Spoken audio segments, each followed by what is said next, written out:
Dear Alexander Mikhailovich, dear Toshi, thank you very much for the invited talk, and let me start.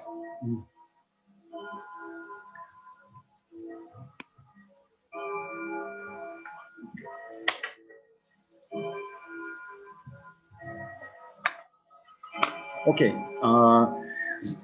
It's well known that the Arctic is linked to the global climate system through the water cycle, the Mahalayam conveyor, and the carbon cycle greenhouse effect. There is growing evidence that thawing permafrost has the potential to affect humans outside the Arctic through increasing releases of carbon dioxide and methane. And this talk aims to discuss mechanisms of CH4 and CO2 release from thawing permafrost in the Arctic land shelf system. In this report, we will focus on coupling between climate change and permafrost thawing in the Siberian Arctic land shelf. And current concentration of atmospheric carbon dioxide and methane, main greenhouse gases, far exceed pre-industrial values found in polar ice cores records of atmospheric composition during back about 700,000 years. And according to IPCC 207, post-industrial rise in these gases doesn't stem from natural mechanism, but global distribution of concentration of the main greenhouse gases CO2 and methane exhibits the existence of their maximum above the Arctic, outside the northern hemisphere mid-latitudes, where the main anthropogenic emissions of these gases are existing. And we suggest that the main source of methane, CH4, and CO2 in the high northern latitudes is related with the permafrost thawing in the Arctic land shelf system.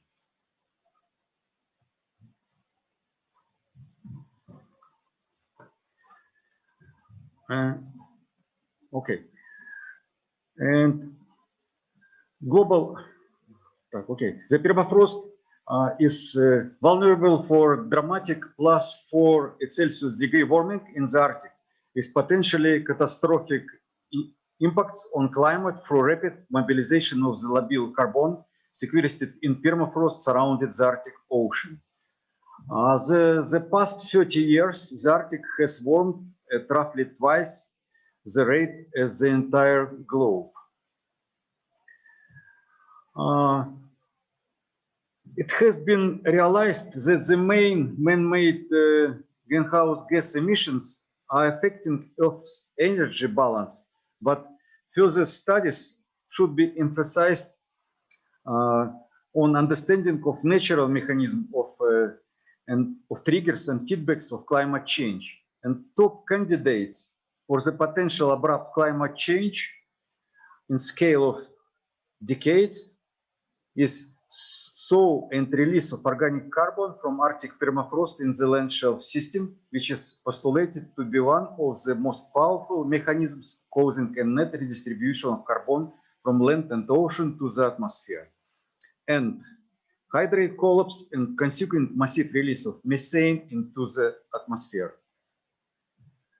And full sizes of organic carbon in on-land permafrost and subsea permafrost are similar. However, subsea permafrost is much more vulnerable than its terrestrial cousin because it experiences a drastic change in its thermal regime due to inundation by the ocean and consequent warming by as much as 10–17 Celsius degree prior to the current ongoing climate change. Thus, the subsea permafrost hydrate system is the top candidate for massive CH4 release in response for the long-term warming, because subsea permafrost has been subjected to additional warming by up to 17 Celsius degree during the last 20,000 years. Consequently, the subsea permafrost is present in transition from frozen to unfrozen state.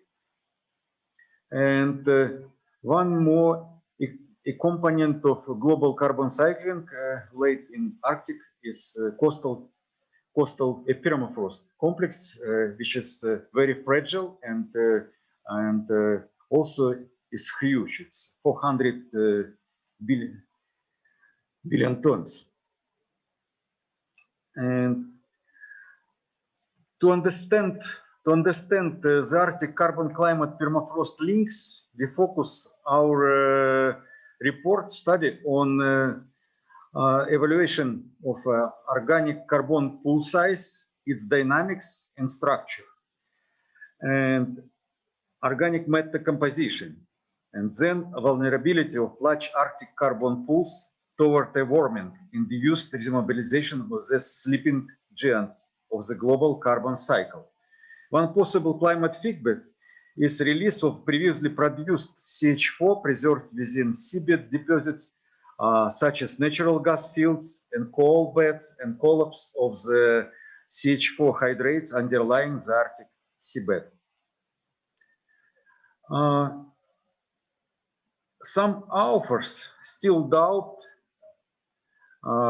the significant climate role of methane release from the subsea permafrost hydrate system, because they don't see proxies of permafrost hydrate CH4 release in the ice core data archives for penultimate interglacial epochs.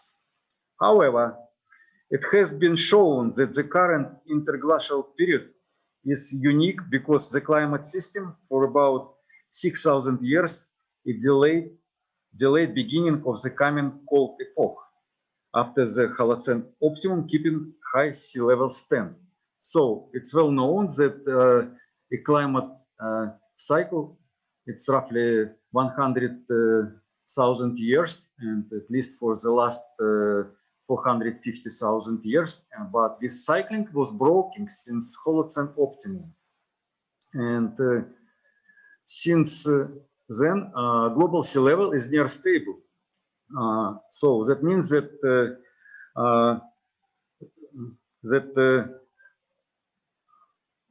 high stay of sea level was extended for 6,000 years. That is crucially important for extra destabilization of the subsea permafrost hydrate system. And the Arctic Ocean is unique because it's only one ocean which is surrounded by permafrost, which is being degraded at an increasing rate under conditions of warming. The Arctic land shelf region contains a huge amount of organic carbon, which could become involved in the current biogeochemical cycling due to thawing of on-land and subsea permafrost. And permafrost thawing increases also the river freshwater discharge and heat discharge, which causes significant warming of the shelf waters accompanied by shrinking extent of sea ice.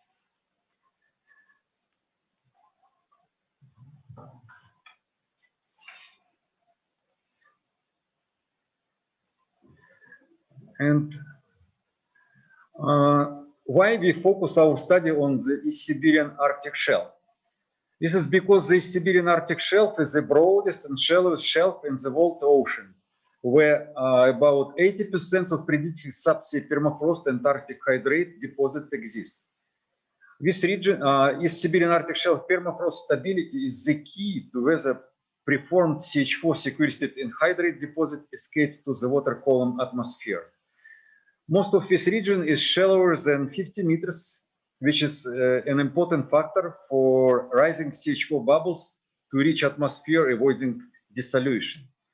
And sedimentation on the East Siberian Arctic shelf is determined by combined input of coastal erosion and fluvial sediment discharge, which are also driven by current warming.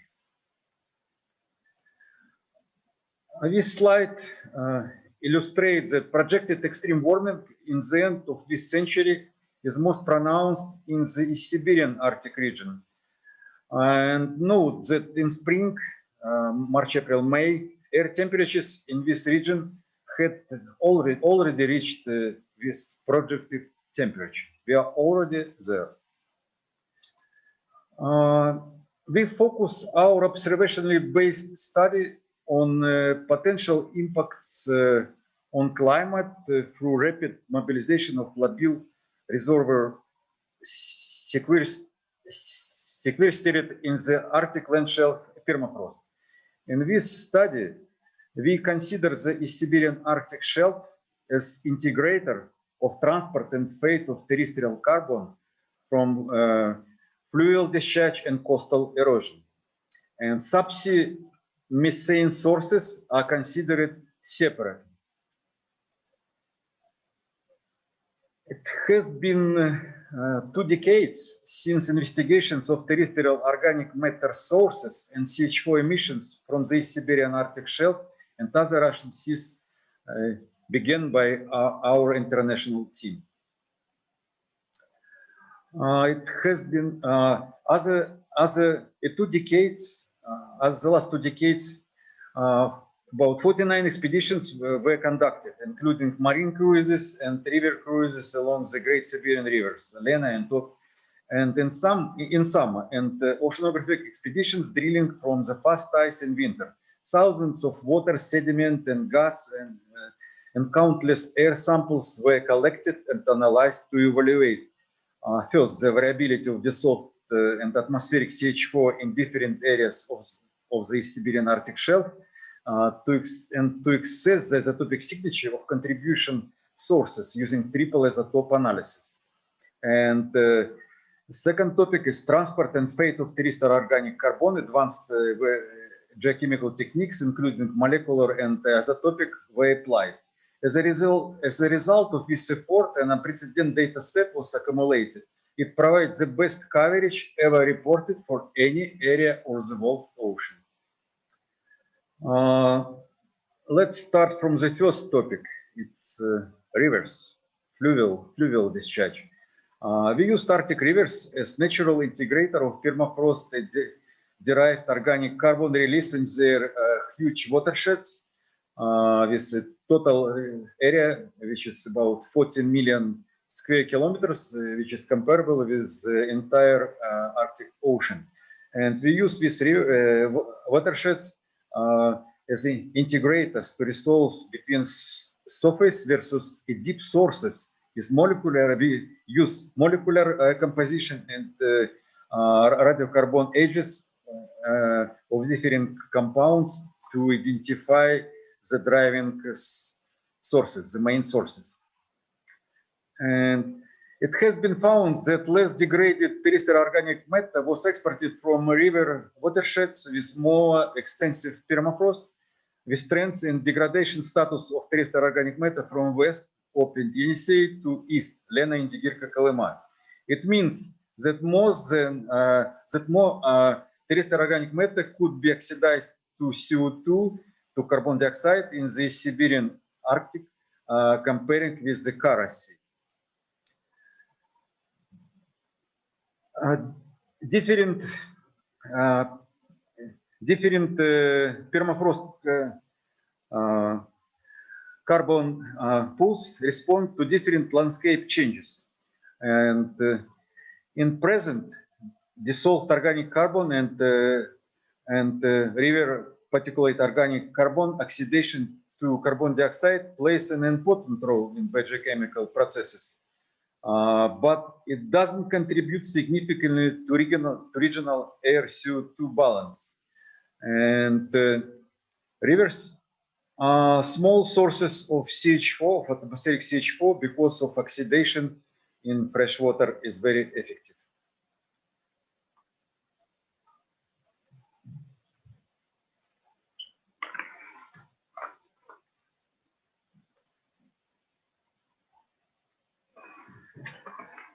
And let's move to the second topic. It's effects, climate effects from coastal erosion. Strong eroded carbon export can be seen from satellite images. And it has been shown that eroded and topsoil, it's fluvial input carbon, dominates in the shallow East Siberian Arctic shelf zone, but marine originated organic carbon impact is increasing northward from the mid-shelf. it was suggested that more than 20 million tons of terrestrial organic carbon is delivered to East Siberian Arctic shelf each year.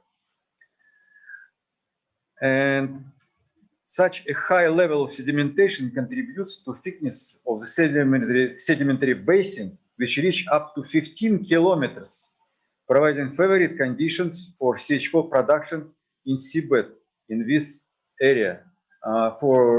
To compare, so in other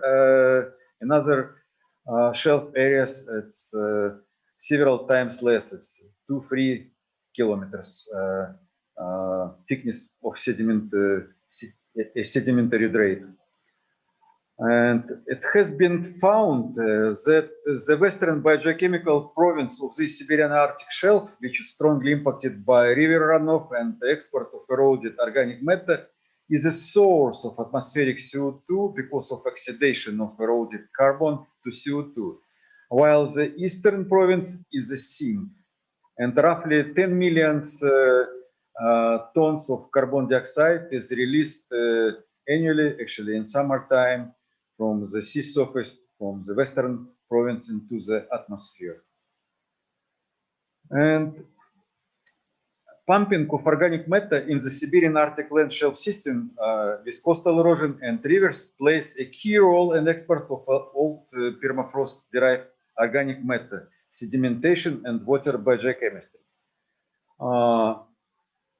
However, in present, climate impact from river and eroded organic matter transformation and consequent CO2 and CH4 release into the atmosphere is small. Sorry. But massive permafrost organic carbon remobilization was found during the early Holocene. Then warming by only a few degrees, pending warming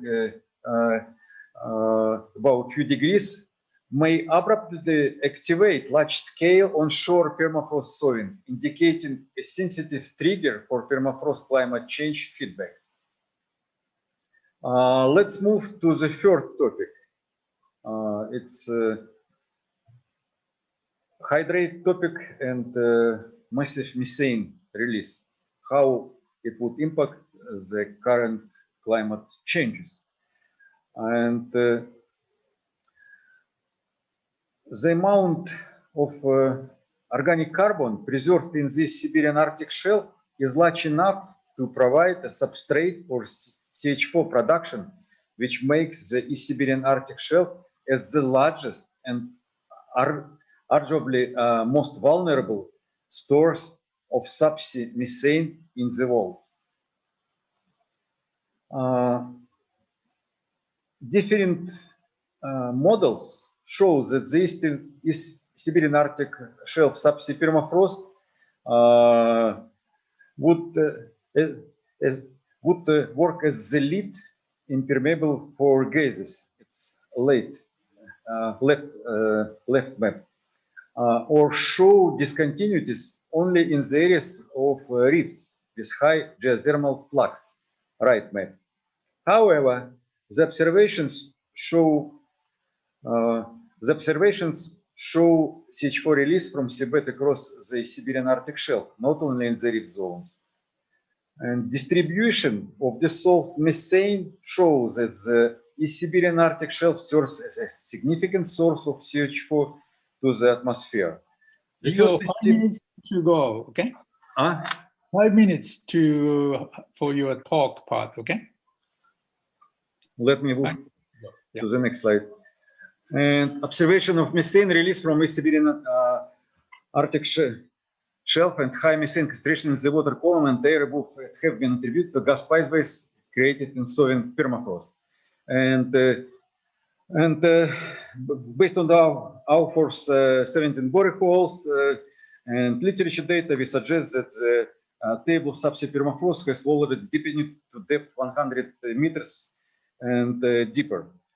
And downward movement of the ice-bounded permafrost table is roughly 14 centimeters per year and several times higher than it was assumed before. This slide clearly demonstrates that bubble-induced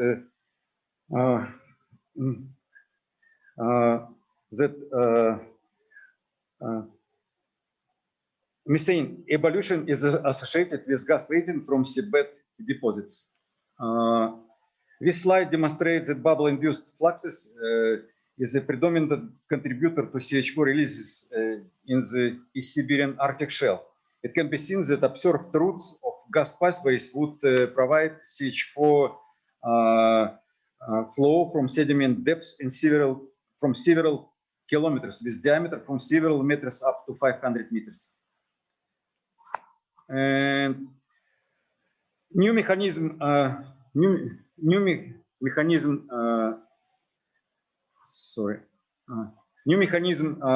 of methane release was discovered, which shows that gas front is moving upward with annual rate up to 7-8 meters. And before it was supposed that the upper reflection boundary supposed to be represented as subsea permafrost table, but our drilling testing demonstrates that that gives a jumping towards a jumping increase of dissolved CH4 in pore water. And another natural mechanism of CH4 release is ice current, which reaches the gas front and uncork bubbling CH4 release as it works like opening a bottle of champagne. And this slide shows pre-storm and post-storm dynamics of methane and atmospheric CH4 mixing ratio. Increasing concentration in surface water and air were caused by pumping of CH4 from sediments and wind-driven ventilation. And to quantify CH4 fluxes being released from seafloor, we implemented a downscale to upscale approach to interpret sonar data. We performed an in situ calibration that aimed to establish a relationship between the backscattering strength of CH4 bubbles and gas flux. Based on multi-year in situ calibrated data, we suggest that the range of CH4 evolution is 5 orders and higher. The current observation-based emission of CH4 from the Siberian Arctic shelf was conservatively calculated to be between 8 and 17 teragrams annually. But this value is strongly underestimated because of massive release from more than 1,000 large ships and mega ships discovered in the years later was not included in this estimation. And CH4 release from the Siberian Arctic shelf is comparable or even exceeds annual anthropogenic emission in the United States, which is ranged between 22 and 32 million tons per year. And the isotopic signature of dissolved and bubble CH4 gives mixture of both possibly thermogenic and biogenic sources.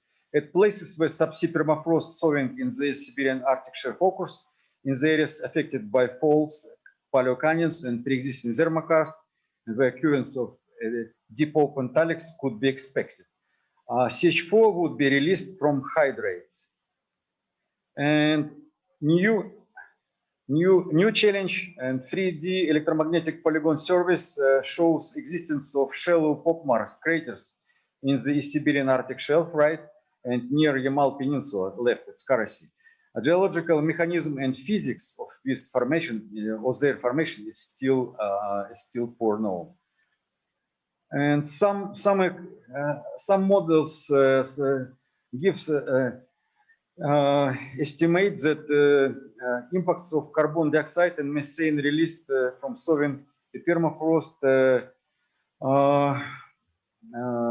would cause economic impact, which will cost up to $43 trillion US. Another models published in Nature gives even higher value, up to 70 trillion US. And conclusions: Siberian Arctic land shelf is a key region to study climate-carbon permafrost interaction. Amount of preformed gas preserved in this region suggests the potential for possible massive abrupt release of CH4, whether from destabilizing hydrates or from free gas accumulation beneath subsea permafrost. Such a release requires only trigger. Understanding the role of seismotectonics and gas release as a trigger needs further comprehensive studies. Sustained release of CH4 from East Siberian Arctic shelf is a positive feedback to climate warming. We are moving closer to system understanding, allowing predictive capacity of future greenhouse gas fluxes. And sedimentation and major biochemical processes on the shallow East Siberian shelf are driven by coastal erosion and river impact. And physics for the formation of focused gas pathways across the subsea permafrost is unknown. One more emerging challenge. And bottom line, Russian international community has golden position to lead breakthrough science as the coming years during the Russian presidency in the Arctic Council and beyond. Coming potential opportunities, pending Arctic Council project gas hydrate and annual expedition to the Siberian Arctic shelf and currency on board Russian research vessel academician Mstislav Keldysh and joint expedition with Esferus. It's a Swedish, Russia, US program in framework of the Eurasian Arctic Sea 4 program. It's supposed to use 2 free research vessels for simultaneous operations. Thank you very much. Okay, thank you, Igor. Thank you very much. And also alerting us about the positive feedback of methane release and global warming through Arctic area of transition. All right, so any questions or comments on Igor's talk? Couple more minutes left. Tosha, I would like to ask Igor about the water vapors, because we know that there are other ideas of this positive feedback, not only from CO2 or CH4, but also from increasing amount of vapors, water vapors in the atmosphere. Just how we can compare this, let me say, these increments of this positive feedback growth? No, it's thank you for this equation. It's widely discussed between climate scientists and other scientists, and it's still no consensus between them because it's just no data sets which allows us to compare, to estimate changing impact of water vapor on climate. And it's a consensus between scientists worldwide to consider CO2 and methane as the main greenhouse gases, which are distributed mixed, because troposphere is mixed well regarding CO2 and methane, but water vapor is too complicated because actually it's no data for, no, it's a very limited data sets for vertical distribution of water vapor and its dynamics. I think that this is the reason why it's not studied so deeply. Thank you.